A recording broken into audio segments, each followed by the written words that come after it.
બેઠેલા બધા પપ્પાને કહું છું, પપ્પા ઊંચો હાથ કરો જેટલા પપ્પા છે અહીંયા.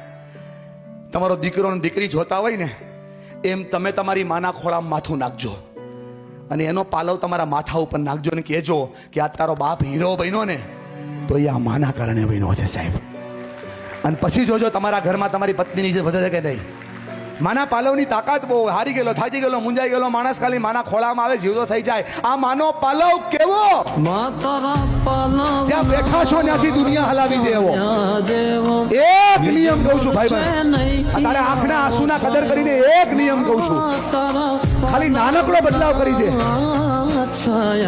એક ફેરફાર. જેટલા છોકરાઓ મને સાંભળો છો બેટા, 1 મિનિટનો સમય પપ્પાના એ બાજુમાં બેસીને માના પાલવના માથામાં પડી જાય, એની દુનિયા બદલી જાય યાર. અને એ દુનિયા બદલવાની તાકાત મા પાસે છે. અરે ખોળે બે